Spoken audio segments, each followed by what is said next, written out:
Hi, I'm Matt, and welcome back to my cabin. It's good to have you back with me. Now, we have in our small groups just finished 3 weeks on being disciples. We have looked at Jesus' message to the apostles and the 12 disciples that he sent out to go and proclaim the good news and to evidence the good news with the miracles that he gave them power and authority to do. I don't know about you, but it's been a really good time for me to think with my small group, at work, at home, in all the different contexts I'm in. How am I being a disciple of Jesus where I am? So spend some time now in your groups. Think back over the last 3 weeks. What has been most helpful? What has maybe not been particularly helpful? And how have you seen yourself starting to become a better disciple in Jesus?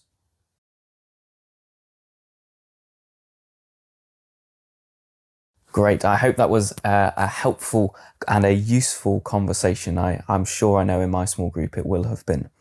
Today we are now turning to Matthew chapter 11.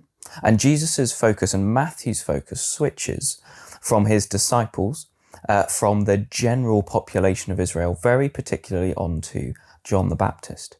Now, we've already met John the Baptist. We met him very early on in the first few chapters, as he proclaimed Jesus' arrival, as he announced that Jesus was the Son of God, and as he baptized Jesus in order to fulfill all righteousness. I've got to be honest, I'm still not quite sure what that means, but hopefully as I go through Matthew, that will make more sense to me. But here particularly, we're in a very interesting situation. We find out more about the purpose and the role that John the Baptist was meant to fulfill, but also some of his own struggles within that role. Take some time now in your groups, read through Matthew chapter 11 from verse 1 through to verse 15. Discuss in your groups what stands out to you, what leaves you with questions, and what are you most interested to explore more.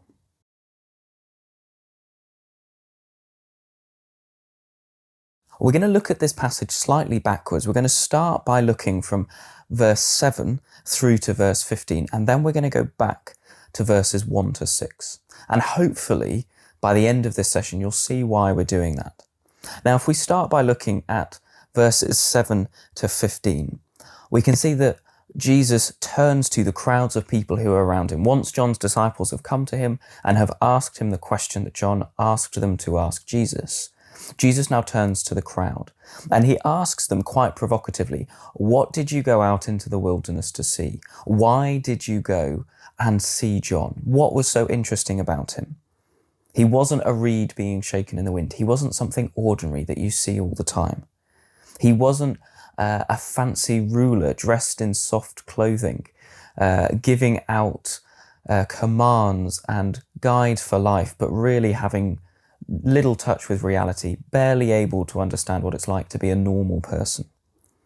No, Jesus says, they went out to see a prophet, and not just a prophet, someone more than a prophet. Now, we're going to look at this in more detail this coming Sunday, but Jesus here is saying that John is the Elijah who was prophesied.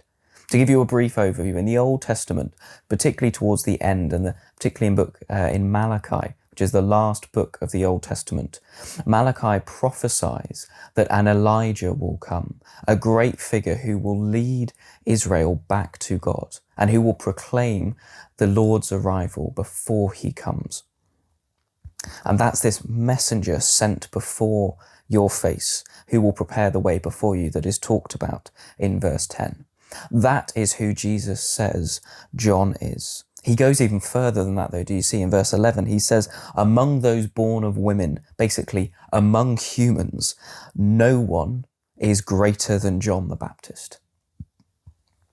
But Jesus says something very interesting next. He says, yet the one who is least in the kingdom of heaven is greater than he.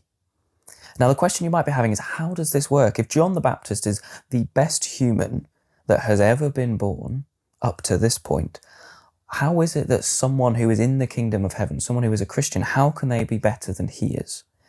Well, the answer comes in verse 12. You see, Jesus says that John the Baptist is the fulfillment of the Old Testament.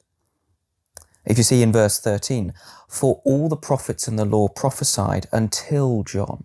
John is the end of the prophets and the Mosaic law. John is the final person that God is using to proclaim that. So John is the best person, the best human that has ever lived, in the sense of he is the best person following the Mosaic law. Now, obviously, we know that John couldn't have been better than Jesus because Jesus himself was perfectly following God's law. And whereas John will have sinned at times, Jesus did not.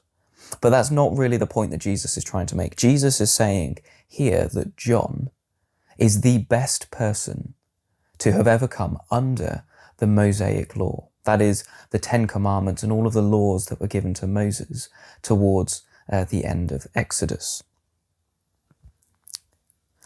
But John, being a law follower, is the lowest rank of any Christian.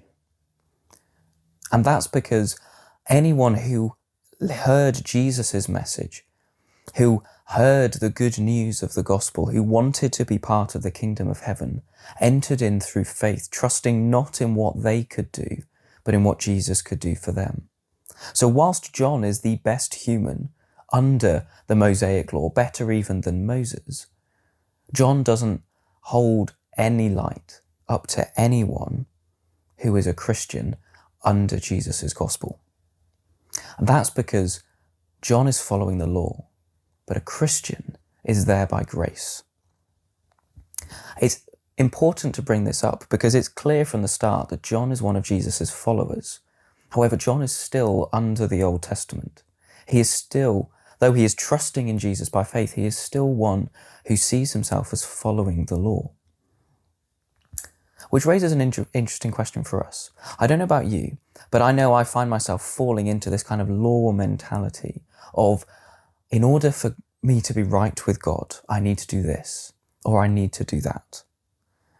John the Baptist clearly sits right on the line in between the two.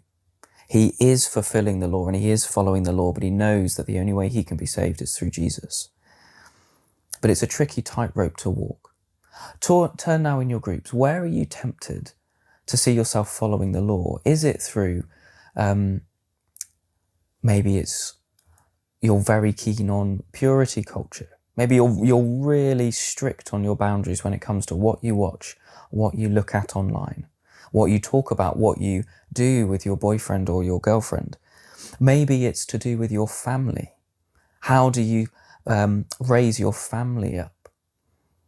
Or maybe it's to do with work. Are you really diligent with your work? Do you make sure you're someone who is doing their best at work, making sure they can pay their taxes, they're contributing in their community, they're donating to G2, and they're giving each week? How is it that you are tempted to follow the law and abandon grace?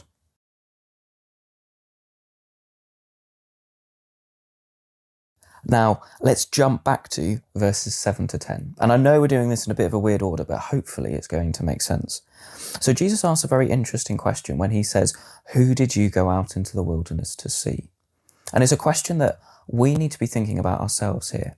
You see, Jesus is picking up on a point. There was an expectation at the time of what prophets should be like. They were looking for this Elijah to come. They knew that Elijah wasn't going to be some fancy king. He wasn't going to be someone found living a good life, living a nice life. He wasn't going to be someone particularly wealthy. But we still find we expect that. You see, the Pharisees of the day saw themselves as the elite of the culture, the elite of the followers of God. And so they were looking for a man dressed in soft clothing.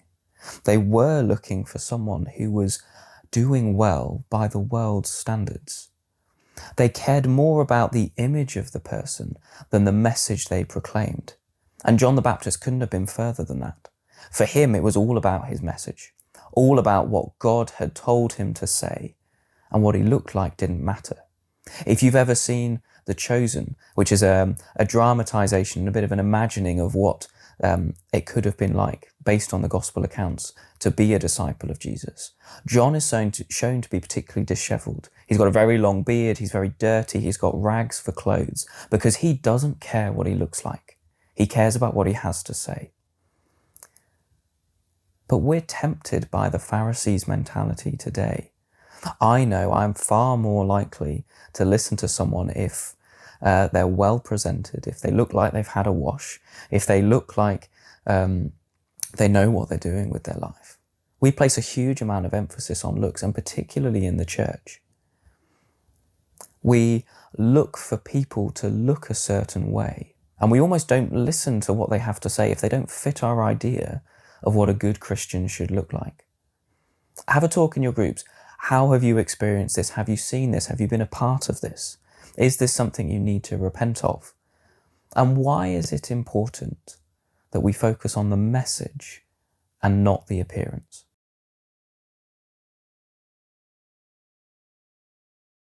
So we've seen that John the Baptist is the Elijah who was to come, the great prophet to declare God's arrival, Jesus' arrival on the earth, the final prophet under the Mosaic law, and the one who would announce the coming of grace through Jesus.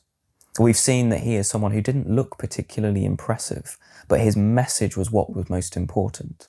And yet the Pharisees and a lot of the religious leaders at the time cared more about the appearance than they did about the message.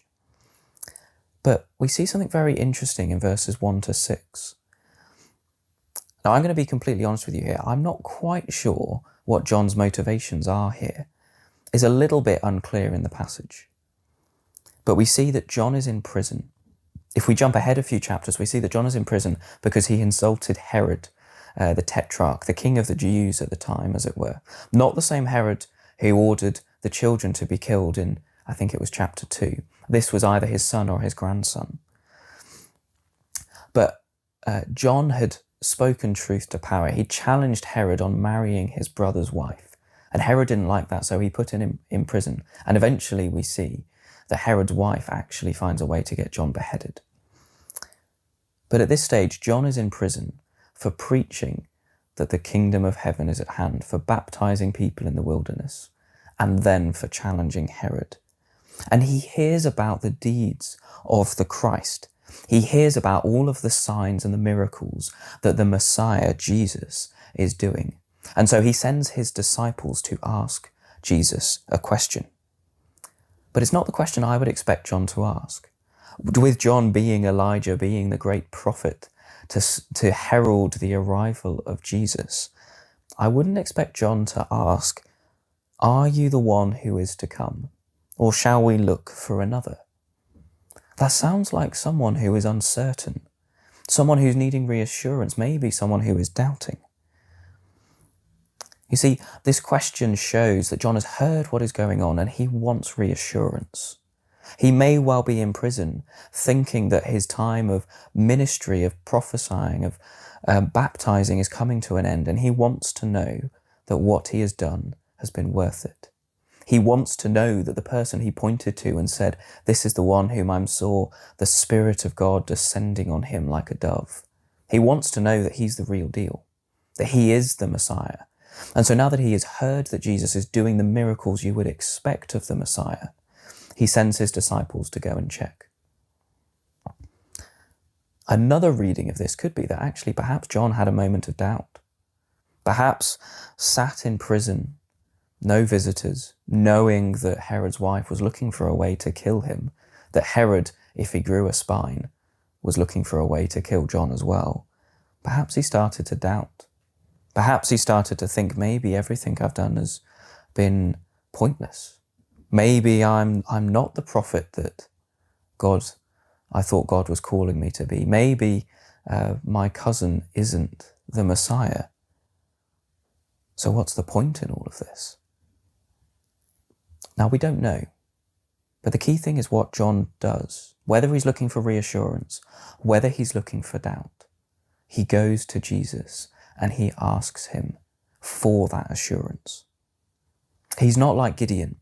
If you've read Judges, Gideon is a leader of the Israelites at a time when they're being invaded. And Gideon is knows that God has called him and knows that God has called him to do great things. But at every moment he is hesitant. And there's a great story of the fleece that he puts outside the tent And he says, God, if you are calling me, would there be rain on the fleece but no rain on the ground? And he wakes up in the morning and there's rain on the fleece and there's no rain on the ground. But then Gideon goes, are you really sure? Can you just tell me again? This time when I put the fleece out, please can there be no rain on the fleece but rain on the ground? And this happens several times. But John just asks once. He goes straight to Jesus and he says, are you the real deal? Or should I look for someone else? With the implication being, if you tell me you're the real deal, I stop looking. I don't need to find anyone else. Turn to the people in your group now. Have you struggled with these kind of doubts? Have you needed reassurance? And where have you gone before? Have you gone to people, to feelings, to songs, or have you gone straight to Jesus? And what has the difference been when you've done that?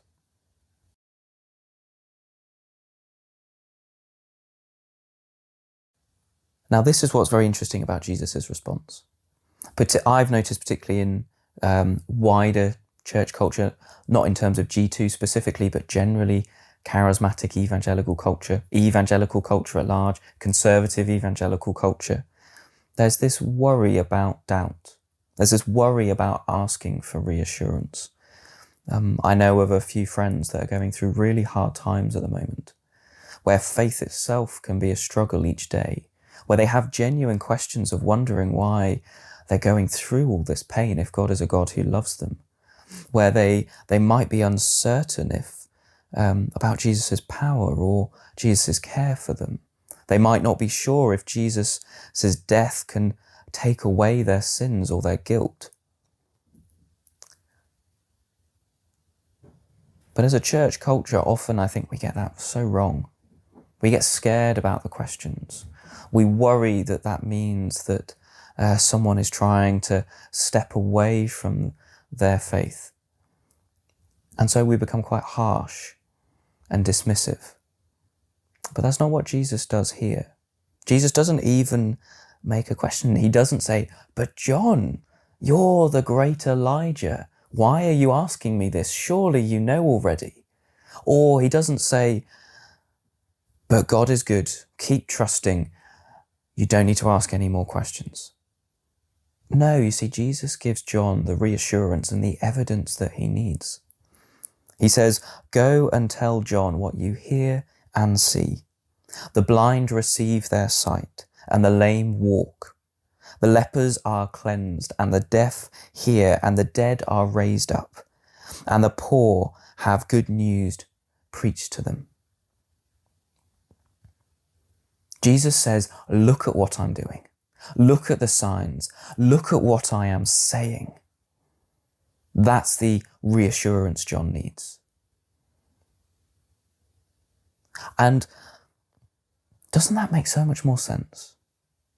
Of course Jesus will be compassionate. If he will go out in search of the one sheep, the one lost sheep, leaving the 99, taking what would be a massive financial risk for a shepherd, surely he will greet us with compassion and care when we come with our questions, our need for reassurance, and our doubt. But only if we ask him. But notice that there's a very odd word order here. Jesus says, go and tell John what you hear and see. Now this could just be the way it is in the Greek. It could be that the Greeks didn't have words the same way around that we do. Because in English, normally you would say, go and tell John what you see and hear. We put the emphasis on what you can see, but Jesus here puts the emphasis on what he can hear. He makes a sandwich, as it were, by saying, go and tell John what you can hear, and then ends his message with, the poor have good news preached to them, in terms of what the disciples would be hearing. And in the middle, he says, go and tell John what you can see. The blind receiving their sight, the lame walking, lepers are cleansed, and the deaf hear, and the dead are raised up. He's saying that there's two very important parts to reassurance. The first is what we can see, that middle bit of the sandwich, the evidences, the works. And for us supremely as Christians now, it is looking to the cross. That is where we know that God cares for us. That is where we know that Jesus is watching over us, that Jesus cares for us and is watching over our lives. Because if he's willing to give his life for us, what else would he be willing to hold back from us? But it's also important that we look at what they could hear, what Jesus says, because that's where we see that what is done matches up with who the person is.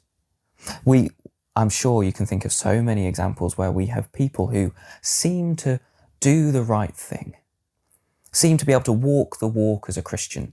They're tithing, they turn up to church every week, they say they pray for you, they say they read their Bible, they seem to know what's going on, they seem really passionate when they're singing.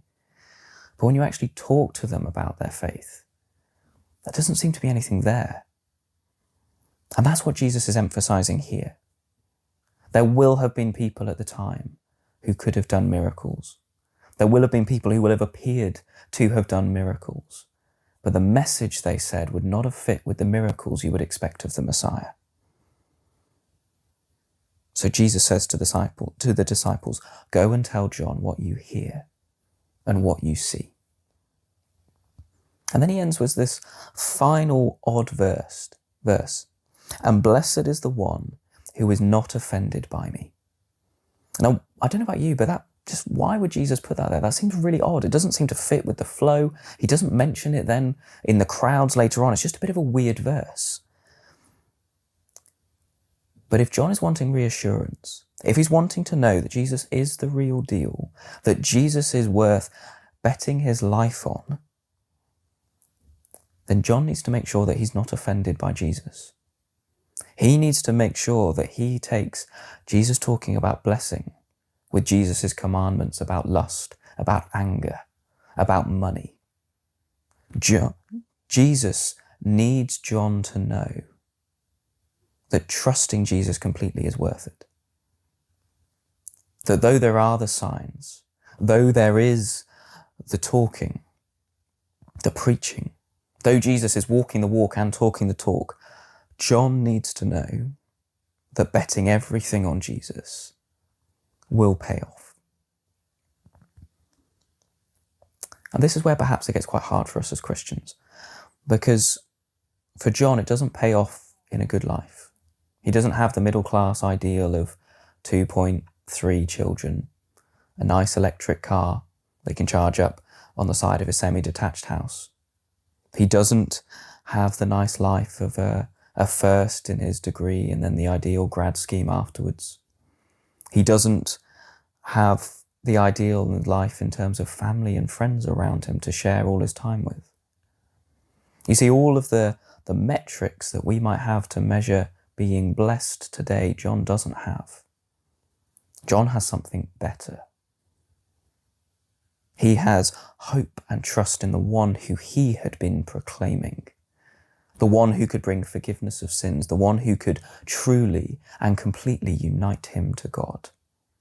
John had faith in Jesus, that he could trust Jesus with his life. Come what may, whatever may happen, trusting that Jesus was there for him. Turn to the people in your groups now. What difference does it make knowing that Jesus is completely there for you? And what would it look like to not be offended by Jesus today?